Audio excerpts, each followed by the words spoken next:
ضروری تو نہیں کہ آپ علامہ صاحب کو بلائیں، ضروری تو نہیں نعت خواں کو دعوت دیں، محفل نعت کے میلاد کے تقاضے سمجھو، آپ اپنے گھر میں بچوں کو بٹھائیں، حضور کے تذکرے سنائیں، کوئی عرض نہیں۔ میلاد کا مطلب کس نے شرط لگائی ہے کہ آپ کے پاس 50 لاکھ روپیہ ہوگا؟ اور میں اپیل کرتا ہوں نعت خانوں سے، علماء سے، تمہیں خدا نے دین کے نام پہ دیا ہے، دین کے نام، دین کے نام۔ آپ یقین کریں لوگ راہوں میں، مجھے کل جانا تھا وہ ضلع خوشاب میں، تو رستے کا نہیں پتا تھا، 2 آدمی اسپیشل للہ انٹرچینج پہ کھڑے تھے گاڑی لے کے کہ حضرت کو پتہ نہیں ہے تو لے کر کے جانا، اور وہاں جون ایک ہزاروں کے مجمع ہوتے ہیں، لوگ ہاتھ چومتے ہیں، پیار کرتے ہیں، پھول ڈالتے ہیں۔ یہاں آسان ہے اس دور میں کسی کے لیے کھڑا ہونا اور رستے بنانا، تو تمہیں دین کے نام پر اتنی زیادہ عزت ملی ہے تو تمہیں خیال کرنا چاہیے، خیال کرنا چاہیے تمہیں۔ میرے رسول پاک سید عالم صلی اللہ تعالی علیہ وآلہ وسلم نے تو کانٹوں پہ چڑھ کر دین بتلایا ہے، اور ریٹ رکھا ہوا ہے 50,000، 50,000، 30,000۔ شرم نہیں آتی؟ ڈر نہیں آتا تمہیں اللہ سے؟ میں خوف نہیں آتا؟ اور آپ شکوہ ہے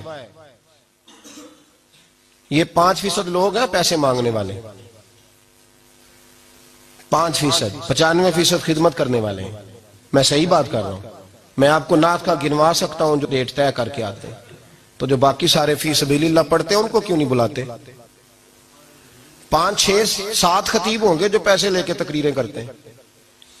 آپ لوگوں نے اہل سنت کو بدنام کرنے کے لیے ان 4-5 کا نام لینا، صرف باقی 95 کی بات کرو جو دین کی بات کر رہے ہیں۔ میں ذمہ داری سے بات کر رہا ہوں، لوگوں نے 4-5 لوگوں کا نام لینا ہوتا ہے۔ میں اکثر کہتا ہوں کسی بندے کے اندر 99 خوبیاں ہوں تو لوگ خوبیاں نہیں دیکھتے، خامی دیکھتے ہیں۔ یہ 5-7 بندے ہیں بھائی، ہاں زیادہ نہیں، 5-7 ہیں، تو ان کی طرف کیوں دیکھتے ہو؟ 95% کیوں نہیں دیکھتے؟ جو مدارس میں بیٹھ کے دین پڑھا رہے ہیں، جو سارا دن رسول اللہ کی حدیث کا درس دیتے ہیں۔ اور شکوہ ہے قوم سے، ہر چیز کو لوگوں نے بکاؤ سمجھ لیا۔ جب اچھے لوگوں کی قدر نہیں کرو گے تو پھر برے لوگ تو میدان میں آئیں گے۔ ایک چیز کی اجازت ہے دین کے اندر، کسی نے کسی مولانا کو فون کیا، اس کو سمجھ لیں آپ، اتنی اجازت ہے۔ کسی نے کسی علامہ صاحب کو فون کیا کہ آپ فیصل آباد آئیں، تو مولانا کہہ سکتے ہیں کہ پتہ نہیں میرے پاس کرایہ بھی ہے کہ نہیں، میرے آنے جانے کا بندوبست کرو، میں آ جاتا ہوں۔ اس حد تک بات کرنا شریعت میں، بات سمجھ رہے ہیں آپ؟ یہ جو آپ امام کو تنخواہ دیتے ہیں نا، تو یہ آپ نماز پڑھانے کی تنخواہ نہیں دیتے، یا وقت کی تنخواہ دیتے کہ تو نے فجر کی نماز پڑھانی ہے تو 5:45 سے 6:15 تک تو ہمارا پابند ہے، تو یہ وقت کے پیسے، یہ نماز کے پیسے، یہ درست نہیں۔ اور میری گزارش ہے ان لوگوں سے، ٹھیک ہے آپ زیادہ راہ کا سوال کریں، لیکن اللہ نے آپ کو کتنا نوازا ہے، کیوں یہ ظلم کرتے، کیوں زیادتی کرتے؟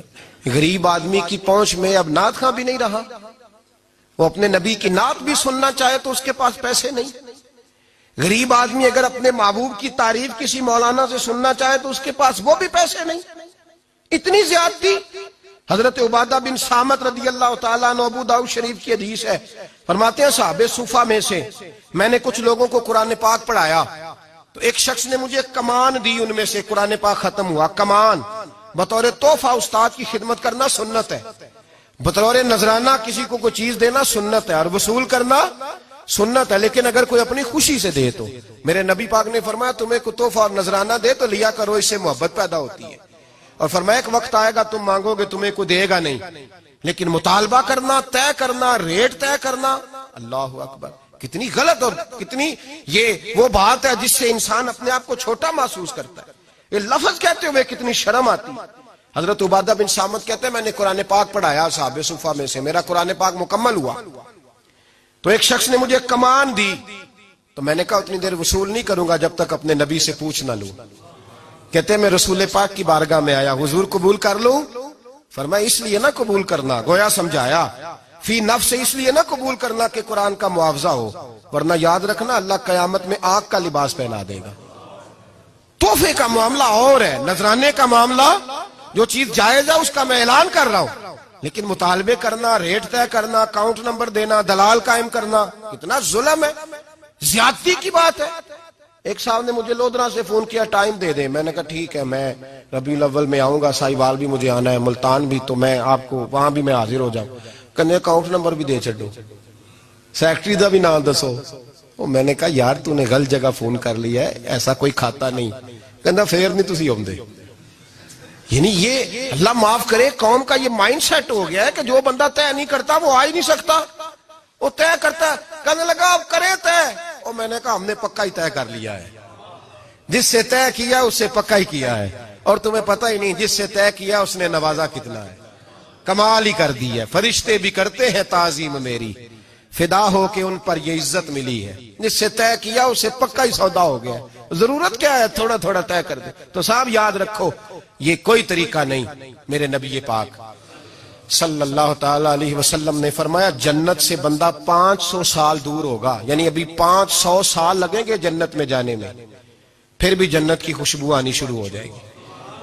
فرمایا جس بندے نے دین اس لیے سیکھا کہ دنیا کمائے گا, اس لیے دین سیکھا کہ اس سے دنیا کمائے گا, اللہ اس بندے کو جنت کی خوشبو بھی عطا نہیں کرے گا. میرے دادا شیخ حضور مفتی اعظم ہند شہزادہ اعلیٰ حضرت مولانا مصطفیٰ رضا خان صاحب, یہ تھے خوددار لوگ. حضور مفتی اعظم ایک جلسے میں تشریف لے گئے تو مفکر ملت حضرت علامہ ارشد القادری صاحب کہتے ہیں میں نے انہیں بلایا جمشید پور. جب تشریف لائے تو ان کا روب اور جلال بڑا تھا. واپسی پر میں نذرانہ دینے لگا. فرمایا یہ کیا ہے؟ حضور نے پوچھا کیا ہے؟ تو کہنا چاہیے تھا تحفہ ہے, نذرانہ ہے, وہ قبول کر لیتے. مسکرا کے پوچھا کیا ہے؟ تو کہتے روب اتنا تھا کہ میری زبان سے نکل گیا حضور کرایہ ہے, کرایہ ہے. فرماتے ہیں ان کے چہرے پہ جلال آیا تو پیسے دوبارہ پلٹ کے میری جیب میں ڈالے. کہنے لگے رکھ لو, میں کرایہ کا مولوی نہیں, میں کو کرایہ کا نہیں کہ جو کرایہ دے گا اپنی مرضی کی بات کرا لے گا. میں کرایہ کا نہیں, بڑا خوددار ہوں. کروں مدح اہل دول رضا اور پڑے اس بلا میں میری بلا. میں گدا ہوں اپنے کریم کا, میں گدا ہوں اپنے کریم کا, میرا دین پار آئے نہ نہیں. تو محفل نعت کا تقاضا یہ ہے کہ خوددار لوگوں کو بلائیے, اور اپیل ہے میری ان لوگوں سے جو طے کرتے ہیں. بس کرو, نگاہ مصطفیٰ میں طے کرو. جب تک بکے نہ تھے کوئی پوچھتا نہ تھا, تو نے خرید کر ہمیں انمول کر دیا, تو نے خرید کر ہمیں انمول. تو دامن مصطفیٰ سے جو بھی لپٹا وہ یگانہ ہی ہو گیا, جس کے حضور ہو گئے اس کا. میلاد میں نا یکم ربیع الاول سے درود پاک شروع کرنا ہے, اور 12 تک روزانہ کم از کم 1000 بار پڑھنا ہے. پڑھیں گے انشاءاللہ تعالی, سارا سال ہی پڑھنا ہے, سارا مہینہ ہی پڑھنا ہے, پر 12 تک ضروری ہے میری طرف سے. ان سویرے تو انہیں بھی نہ کو پوچھ لے کیڑی حدیث چاہیا ہے, اس لیے ہر بات کی وضاحت بھی بڑی ضروری ہے نا جی. یہاں فتوے پہلے تیار ہوتے ہیں. تو 1000 بار پڑھیں گے انشاءاللہ تعالی, اور بڑا سوکھا ہے. الصلاۃ والسلام علیک یار وعلی آلک و صحابک, یہ ایک دفعہ ہو گیا. اس کو 1000 پڑھنا ہے. پڑھیں گے انشاءاللہ تعالی. اگر وضو کر کے مصلی پہ بیٹھ کے خوشبو لگا کے پڑھو گے تو انشاءاللہ موجیں لگ جائیں گی, پھر تو موجیں. اور میلاد کی محفل میں جب لنگر پکانا ہے تو غریب کو عزت کے ساتھ کھلانا ہے, اپنے ڈرائنگ روم میں صوفے پہ بٹھا کے. یہ غریبوں کی محفل ہے, غریب کو قدر دینی ہے زیادہ سے زیادہ.